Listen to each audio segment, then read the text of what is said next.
안녕하세요. 세금연구소 문세무사입니다.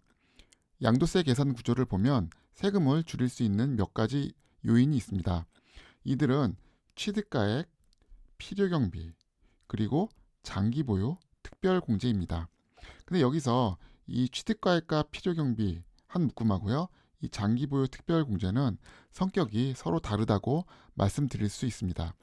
취득가액과 필요경비는 실질거래가액에서 이미 정해진 거기 때문에 거의 확정적입니다.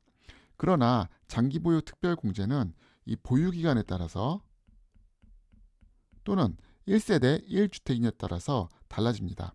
세금을 줄이기 위해서 고려해야 할 사항이 있습니다. 오늘은 장기보유 특별공제와 관련된 사례를 살펴보도록 하겠습니다. 지리자께서는요, 2013년에 아파트 A를 취득하셨습니다. 그리고 이 아파트에서 계속 거주 중에 계십니다. 현재까지요. 그러다가 2016년 3월쯤에 아파트 B를 취득하셨고, 이 아파트 B를 2020년 10월에 양도를 하셨습니다. 현재는 1세대 1주택이십니다.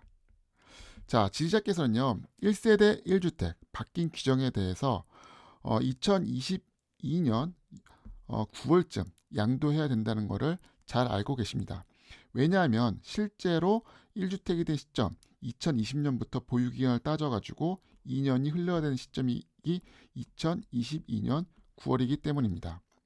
자, 근데 오늘 지리자께서 궁금해하시는 점은 이 2022년 9월 전에 아파트 A를 양도하려면 장기보유 특별공제를 적용받을 수 있는지입니다.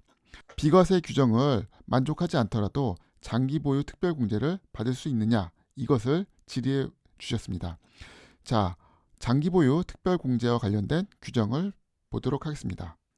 일단 보시면요, 장기보유 특별공제란 양도 차익에 대해서 보유 기간별로 일정 비율을 공제해 주는 제도를 말합니다. 과거에 이 양도 자산을 부동산이 되겠죠. 이 양도 자산을 장기 보유를 장려하기 위해서 이 제도가 만들어졌습니다.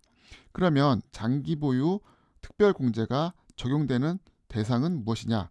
대표적으로 부동산이 있고요. 부동산에는 건물과 토지 다 들어가죠. 그리고 조합원 입주권이 장기 보유 특별 공제를 받을 수 있는 대상입니다. 자, 그러면 적용가액은 일반적으로 이 표를 적용합니다. 보유기간이 변수이고 이 보유기간별 공제율을 적용하는데요. 최소 3년 이상 보유해야 6%를 받을 수 있고요. 보유기간별로 최장 15년이 됐을 때 양도 차익의 30%를 공제받을 수 있습니다. 반면에 1세대 1주택이다 하는 경우에는요. 이쪽 표가 아니고 이쪽 표를 적용받게 되는데 2021년부터 올해죠. 보유기간하고 거주기간에 이렇게 조건이 두 갈래로 이완이 됐습니다. 2020년까지는 거주기간이 없었고요. 보유기간만 있었는데 올해서부터 장기보유 특별공제를 강화했습니다. 일단 보유기간을 보시면요. 3년 이상부터 12%부터 시작이 됩니다. 일반적인 경우보다 거의 2배 정도 차이가 나죠. 그리고 최장 10년 이상일 경우에는 40%를 공제받을 수 있습니다.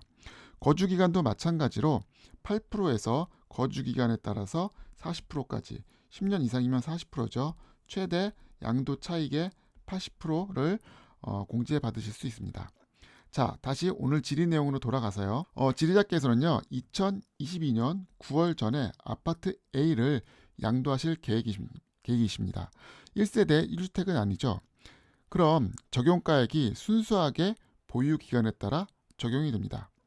따라서 1세대 1주택은 아니니까 일반적인 경우 아래 볼게요. 보시면 이분의 그 보유 기간이 18년 이상이시니까요. 양도 차익의 30%를 장기 보유 특별 공제로 차감받을 수 있겠습니다. 만약 이분이 1세대 1주택이시면은 이쪽 표, 오른쪽 표를 적용받으실 텐데 그렇지 않아서 왼쪽 표를 적용받았습니다. 오늘 상담을 마치도록 하겠습니다. 감사합니다.